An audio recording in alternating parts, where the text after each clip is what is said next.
मुलींनो, मागच्या तासाला आपण इन्क्लुझिव्ह एज्युकेशन हा जो काही दुसरा पेपर आहे तुमचा त्याच्यामध्ये पहिला टॉपिक आपण पाहिला होता.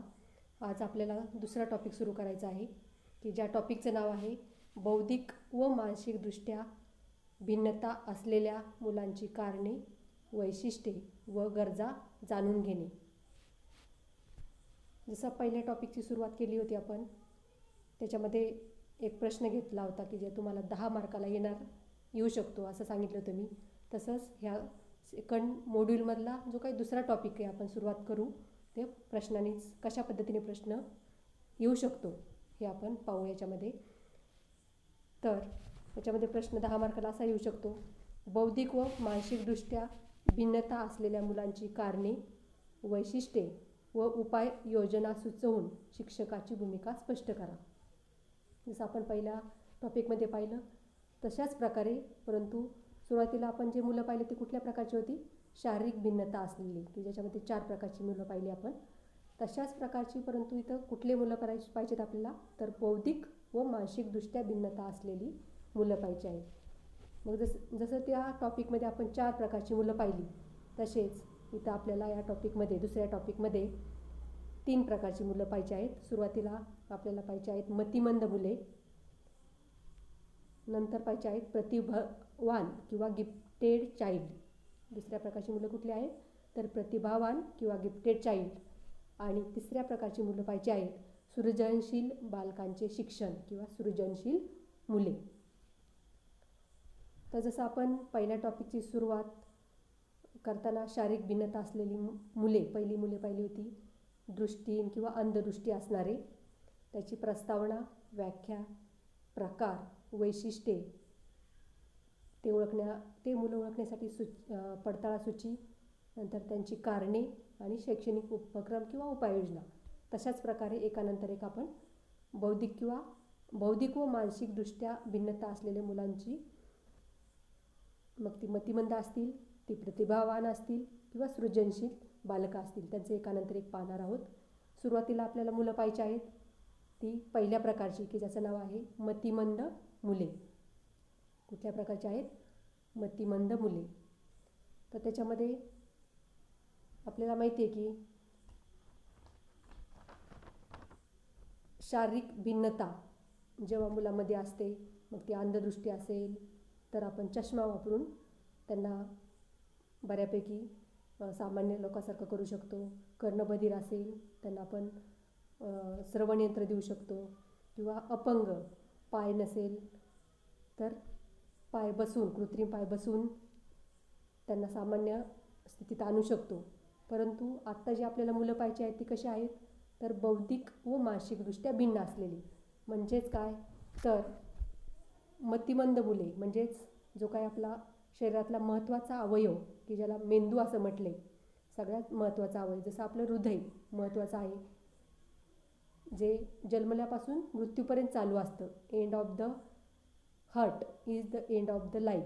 तशाच प्रकारे हा जो काही मेंदू एक महत्त्वाचा शरीराचा आपला अवयव असतो, की जो जेव्हा मेंदू आपल्या पहिल्या श्वासापासून कार्य करत असतो आणि जर मृतदेह म्हणजेच मृत मेंदू, म्हणजेच आपला मेंदू जर मृत असेल तर देहसुद्धा कसा असेल?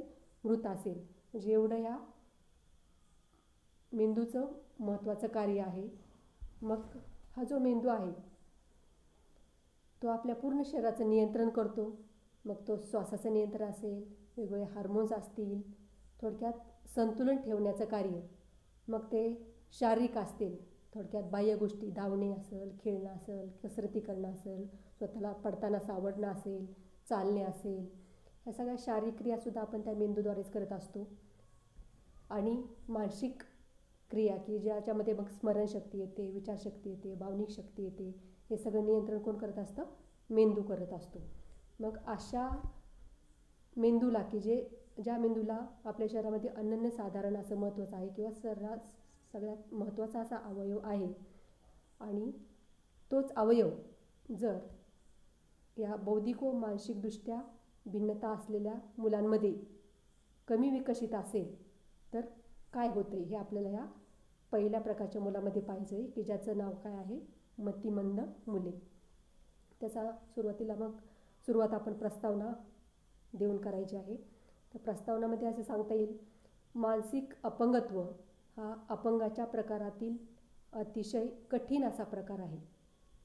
शारीरिक अपंगत्व आपण थोड्याफार प्रमाणात दूर करू शकतो, परंतु हा कसा प्रकार आहे तर कठीण असा म्हटलेले. कारण बौद्धिकदृष्ट्या येणारे मंदत्व कोणत्याही औषधाने अगर उपचाराने बरे होत नाही. का कठीण आहे तर हे जे काही मंदत्व येतं ते कुठलंही औषध वापरून किंवा कुठलाही उपचार करून बरं होत नाही. त्यामुळे ही मुले इतर मुलांपेक्षा खूपच मागास, अविकसित असलेली दिसून येतात. मग तर ते औषधांनी पण बरे होत नाही आहेत किंवा कुठलाही उपचार करूनही बरे होत नाहीत. त्यामुळेच मग अशी मुले शारीरिकदृष्ट्या भिन्न असलेल्या मुलांपेक्षा कशी दिसून येतात तर मागास आणि अविकसित असलेली दिसून येतात. अपंगाच्या या वर्गातील मुलांचा मेंदू हा अत्यंत अक्षम व अकार्यक्षम दिसून येतो. मतिमंद मुलं जेव्हा आपण पाहतो तेव्हा मुलांचा जर मेंदू पाहिला आपण तर कसा असतो तो अक्षम आणि अकार्यक्षम असा दिसून येतो. त्यामुळे शारीरिक व मानसिक विकासात विसंगती दिसते.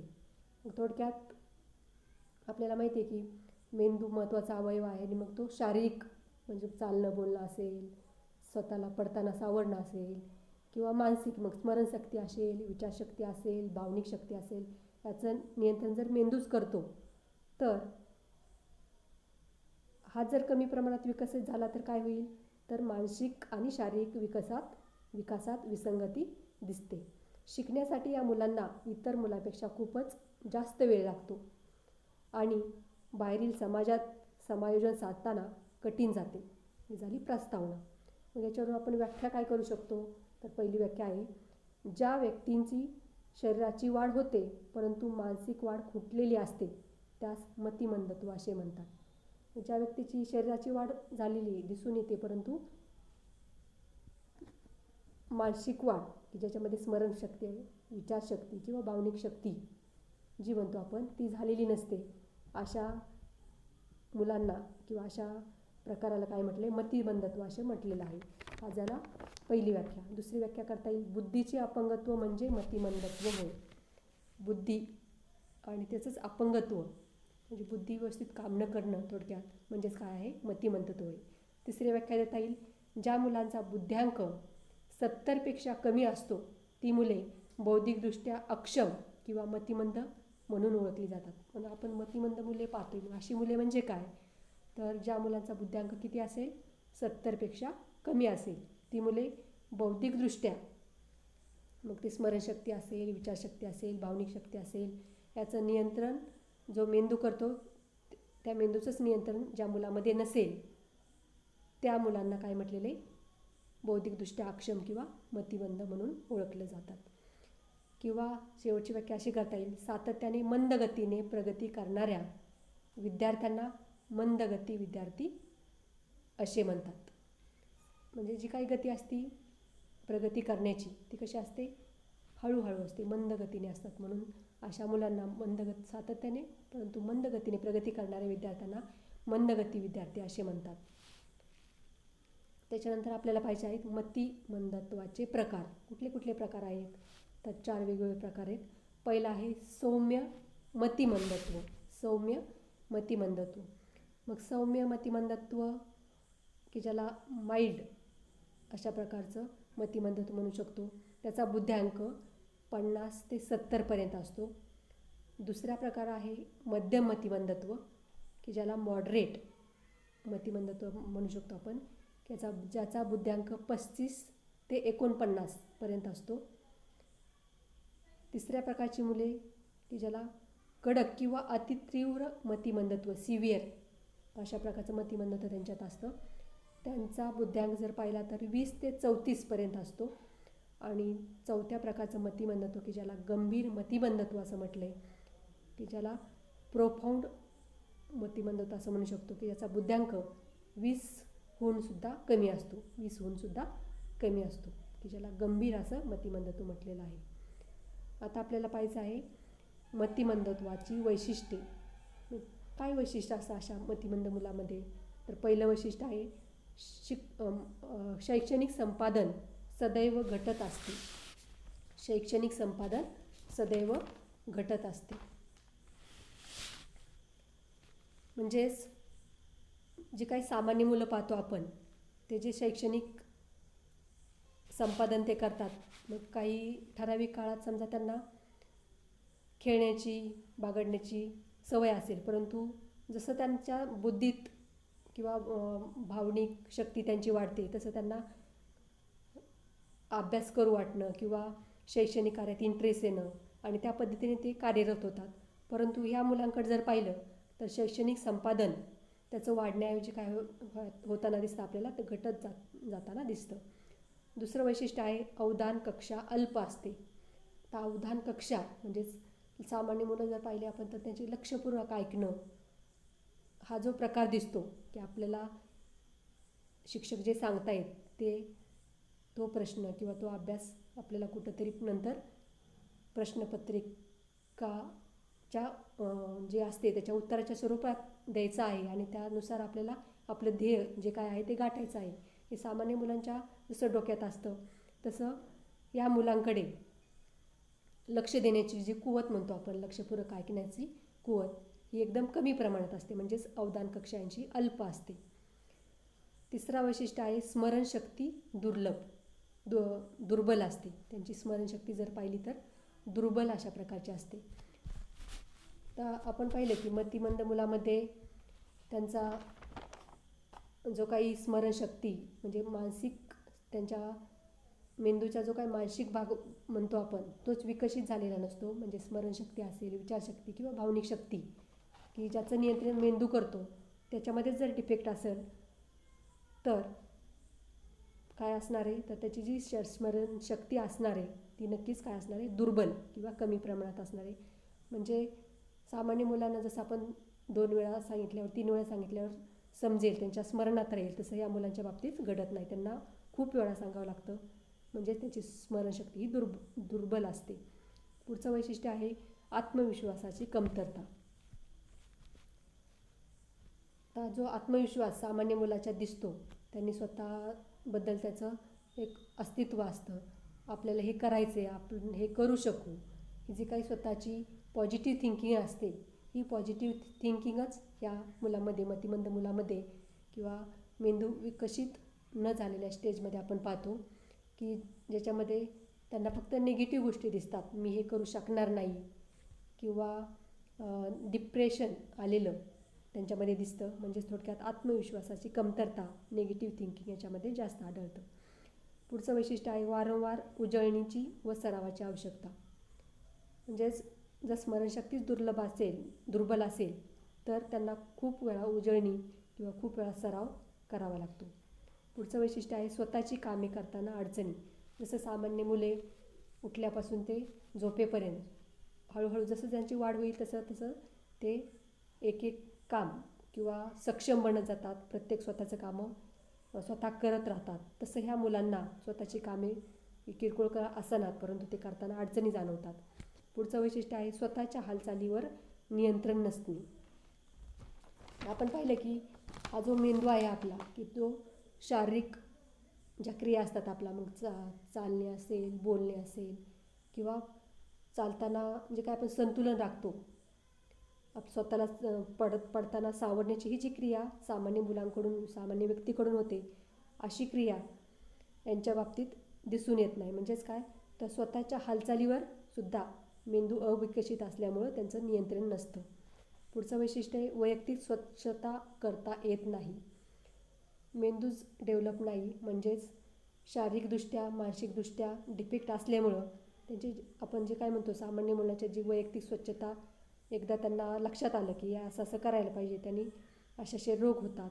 म्हणजे आपोआप त्यांच्याकडून त्या क्रिया दैनंदिन जीवनात घडून येतात. त्या क्रिया म्हणजेच वैयक्तिक स्वच्छता यांना करता येत नाही, कारण त्यांचा जो काही मेंदू आहे तो तेवढ्या प्रकारे विकसित झालेला नसतो. आणि कुठल्याही शेवटचं आहे वैशिष्ट्य गुंतागुंतीच्या कामात अडचणी. कुठलेही जर गुंतागुंतीचं काम असेल तर त्यांना ते करायला जमत नाही. म्हणजेच गुंतीच्या कामात त्यांना अडचणी येतात की जी सामान्य मुलं सहजासहजी करू शकतात.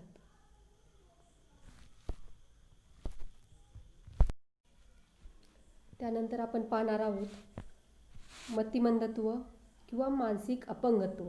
मतिमंदत्वाला दुसरा काय शब्द आहे? मानसिक अपंगत्व असलेल्या मुलांसाठी पडताळा सूची. हे डॉक्टर असतील किंवा शिक्षक असतील त्याच्यापासून त्यांनी कसं ओळखायचं की हे जे मतिमंदत्व आहे ते त्या मुलांना कुठल्या प्रकारातलं आहे? मग ते मध्यम आहे म्हणजे त्यांचा बुद्ध्यांक 35 ते 49 आहे का सौम्य आहे म्हणजे माइल्ड 50 ते 70पर्यंतचा आहे का कडक आहे, अतितीव्र की ज्याचा बुद्ध्यांक 20 ते 34पर्यंत आहे, किंवा गंभीर म्हणजे प्रोफाऊंड आहे 20पेक्षा कमी आहे. हे कसं ओळखायचं? तर हे ओळखण्यासाठी कुठली पडताळा सूची आहे हे आपल्याला त्याच्यामध्ये पाहायचं आहे. तर पहिलं आहे पेन्सिल, पेन व इतर शैक्षणिक साधने नीट धरता येत नाही. अशा मुलांना जर पाहिलं तर जे काही शैक्षणिक साधनं लागतील, जो पेन्सिल असेल, पेन असेल, वही पुस्तक असेल, हे साधनंसुद्धा त्यांना व्यवस्थित धरता येत नाहीत की जे सामान्य मुलांच्यात असं कधीच घडत नाही. दुसरं आहे वर्गातील मुलांबरोबर संवाद साधता येत नाही. म्हणजेच जे काय आपण संप्रेषण म्हणतो, दोन व्यक्तीमधील संप्रेषण हे त्यांना साधता येत नाही, कारण त्यांच्या मेंदूमध्ये डिफेक्ट असल्यामुळं थोडक्यात बोलणं, चालणं, संतुलन हे जे काही शारीरिक क्रिया मेंदूच्या नियंत्रणाखाली होतात ते मेंदूचेच नियंत्रण या मुलांच्यामध्ये कमी प्रमाणात असल्यामुळं त्यांना इतर मुलांबरोबर संवाद साधता येत नाही. एक पडताळ सूची. तिसऱ्या प्रकारचे त्यांच्यामध्ये पाहता येईल सतत स्वतःमध्ये मग्न आणि इतरांकडे दुर्लक्ष. या मुलांना जर पाहिलं आपण तर ते स्वतःच्याच विश्वात मग्न असतात किंवा आजूबाजूचे मुलं त्यांना काही बोलत असतील तर त्यांच्याकडे त्यांचं पूर्ण दुर्लक्ष असतं, स्वतःच्याच विश्वात हे रमलेले असतात. म्हणजे थोडक्यात मेंदूचं नियंत्रण गेल्यामुळं ते स्वतःमध्येच मग्न असतात की ज्यांना मतिमंद असं म्हटलेलं आहे. पुढचं सांगता येईल लक्षण आठवड्याचे वार असतील किंवा संख्यावरील क्रिया असतील, पाढे असतील, हे समजण्यास त्यांना उशीर लागतो. सामान्य मुलांना आपण विचारलं आठवड्याचे वार ते पटपट सांगतील, किंवा कुठल्याही संख्यावरच्या क्रिया कुठल्याही विचारल्या किंवा पाढे कुठल्याही विचारला एखादा पाढा सांग की ते पटपट सांगतील. तसं त्यांना सांगता तर येत नाही, परंतु त्यांना समजवणं सुद्धा कठीण असतं आणि समजवायला सुद्धा त्यांना उशीर लागतो. म्हणजे खूप वेळा वारंवार सांगून त्यांच्यामध्ये त्या संख्येवरील क्रिया किंवा आठवड्याचे वार किंवा पाढे त्यांच्या स्मरणात राहणं अवघड असतं. पुढचं एकाग्रता नसते. सामान्य मुलामध्ये जी एकाग्रता किंवा लक्ष म्हणतो, अवधान कक्षा म्हणतो, ती याच्यामध्ये एकाग्रता अजिबात दिसत नाही.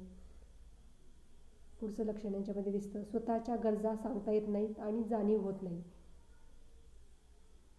त्याच्यानंतर तोंडी प्रतिसाद योग्य रीतीने न देणे. त्यांना काय पाहिजे किंवा त्यांची गरज कुठली आहे किंवा त्यांना एखादा प्रतिसाद द्यायचा आहे, मला असं असं करायचं आहे, हे सुद्धा त्यांना सांगता येत नाही. पुढचं शिकविलेल्या धड्यांचे आकलन न होणे. शिक्षकांनी हा धडा शिकवला आहे, एक वेळा शिकवला, दुसऱ्या वेळा शिकवलं, असं खूप वेळा सांगूनसुद्धा कधीकधी त्यांना त्या धड्याचं आकलन झालेलं नसतं. अमूर्त विचारशक्तींचा अभाव असणे. तर अमूर्त विचारशक्ती थोडक्यात सामान्य मुलांना आपण सांगितलं की हवा जर आपल्याला शिकवायचा असेल तरी अमूर्त आहे. म्हणजे शिक्षक म्हणला हवा मी दाखवतो, तर त्याला ते शक्य आहे का? की हवा अमूर्त आहे की जी तुम्हाला जाणवते परंतु दिसत नाही, असं सामान्य मुलाला शिक्षक सांगू शकतो किंवा ते त्यांना पटलंही. की हवा जोरात असेल तर झाडाची पानं हलतात किंवा वादळ सुटतं, आपल्यालासुद्धा ती हवा जाणवते जोरात असेल तर हे अमूर्त जे काही विचार वेगवेगळे असतात त्या अमूर्त शक्तीचा सुद्धा याच्यामध्ये अभाव असतो. म्हणजेच ज्या गोष्टी आपण त्यांना दाखवू शकत नाहीत त्या त्यांना समजतच नाहीत. नंतर गणित व विज्ञानासारखे विषय यांना खूप कठीण वाटतात.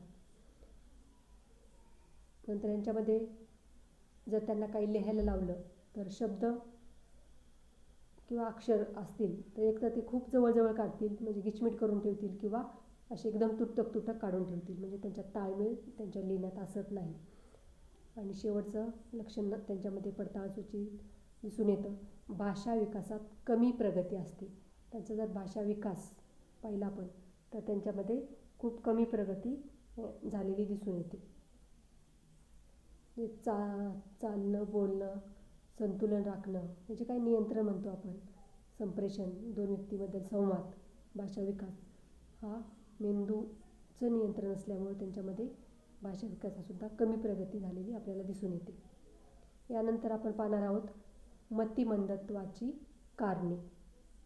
कुठली कारणे आहेत की ज्यामुळं मतिमंदत्व त्या मुलांमध्ये दिसून येतं.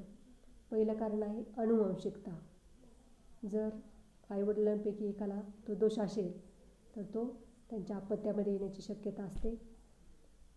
दुसरा कारण आहे रक्तगटातील दोष. रक्तगटामध्ये त्या मुलाच्या दोष असेल किंवा अनुवंशिकतेने जरी रक्तगटातील दोष अपत्यामध्ये आला असेल तर त्याच्यामुळे सुद्धा मतिमंदत्व येऊ शकतं. तिसरं कारण आहे डाऊन सिंड्रोम. थोडक्यात हे जे काही डाऊन सिंड्रोम म्हणजेच जेनेटिकल डिफेक्ट आहे तो, किंवा त्याला मेंटल रिटार्डेशन असं म्हणू शकतो आपण.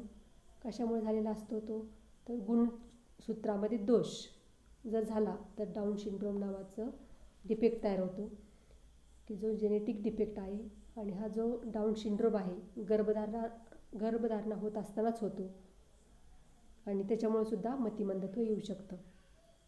म्हणजे थोडक्यात मातेचा गर्भावस्थेत जेव्हा गर्भ तयार होतो त्यावेळेसच गुणसूत्रामध्ये दोष निर्माण झाला, म्हणजेच जेनेटिकल डिफेक्ट तयार झाला, तर त्याचा परिणाम मेंटल रिटार्डेशनमध्ये होतो आणि त्यामुळे मतिमंदत्व येऊ शकतं. पुढचं कारण आहे जवळच्या नात्यात लग्न. आत्याच्या मुलाला मुलगी देणं, मामाच्या मुलाला तिथल्या तिथंच लग्न मुलाचं लावून देणं, याचा परिणाम अपत्यात येणाऱ्या डिफेक्टमध्ये होऊ शकतं. पुढचं कारण आहे गरोदर स्त्रीचा आजार, कुपोषण आणि अपघात. मग गरोदर स्त्रीला जर BP हाय असेल, लो असेल, जास्त काळ राहिला तर त्याचा परिणामसुद्धा तिच्या होणाऱ्या अपत्याला मतिमंदत्व येऊ शकतं. किंवा शुगर जास्त असेल त्याचा परिणामसुद्धा मतिमंदत्व मुलाला येण्यात होऊ शकतं. किंवा कुपोषण, अपुरा आहार गरोदर असून सुद्धा घेत असेल, अपघात झाला तर मतिमंदत्व त्या गरोदर स्त्रीच्या अपत्यामध्ये येऊ शकतं. पुढचं कारण आहे गर्भावस्थेत केलेल्या क्षकिरणांच्या चाचण्या. तर सुरुवातीला माहीत होतं आपल्याला की मुलगा मुलगी भेद करून मुलगा आहे का नाही पाहण्यासाठी वेगळ्या चाचण्या केल्या जायच्या, आणि त्या क्षकिरणांच्या चाचण्यासुद्धा घातक होत्या आणि त्या जर सतत केल्या गेल्या तर त्याचा परिणामसुद्धा मतिमंदत्व येण्यावर होऊ शकत होता, किंवा मतिमंदत्व त्याच्यामुळं अपत्यात आलेलं दिसून येतं. पुढचं कारण आहे गर्भावस्थेतील मादक द्रव्यांचे सेवन. म्हणजे एखादी माता गरोदर आहे आणि तरीसुद्धा जर ती सिगारेट ओढत असेल, दारू पित असेल, किंवा कोणी काही औषध सांगितलं तर मनाने कुठले जर औषधं गर्भावस्था असतानासुद्धा जर घेतक असेल, म्हणजेच मादक द्रव्याचं जर सेवन करत असेल तर असे वाईट परिणाम तिच्या होणाऱ्या अपत्यावर व्हायचे, की ज्याचं परिणाम म्हणून काय व्हायचं, त्या मुलाला मतिमंदत्व आलेलं दिसून येतं. पुढचं आहे कारण वेळेआधी किंवा वेळेनंतर बाळाचा जन्म. की जसं नॉर्मली पाहिलं आपण तर 9 महिने 9 दिवस असं थोडंसं इकडं तिकडं चालतं, परंतु जर खूपच आधी किंवा खूपच नंतर जर बाळाचा जन्म झाला तर हे सुद्धा मतिमंदत्वाचं कारण ठरू शकतं. जन्मावेळी योग्य औषध किंवा प्राणवायू न मिळणे. जन्माच्या वेळी जर एखादा डिफेक्ट आहे किंवा कुठं लागले असं जर डॉक्टरच्या लक्षात आलं आणि लगेच विलाज केले, औषध दिलं, तर कुठला डिफेक्ट त्याच्यामध्ये जाणवणार नाही. परंतु औषधसुद्धा दिलं नाही जन्माच्या वेळेस आणि प्राणवायू नाही मिळालं, म्हणजेच ऑक्सिजन. आपल्याला माहिती आहे की जन्मल्याच्या वेळेला मुलं रडतात, परंतु जर रडली नाही तर डॉक्टर चिमटा घेऊन पायावर मारून त्या मुलाला रडवायला लावतात. कारण हेच असतं की त्यांनी तोंड उघडल्यानंतर त्यांना प्राणवायू मिळावा, बाहेर आल्यानंतर प्राणवायू मिळावा. असा जर मिळाला नाही तर याचा परिणाम मतिमंदत्व येण्यावर होऊ शकतो. किंवा जन्मल्यानंतर सुद्धा काही जर संसर्गजन्य रोग झाले तरीसुद्धा मतिमंदत्व येऊ शकतं. अशा प्रकारे मतिमंदत्वाची वेगवेगळी कारणे आपण अभ्यासली.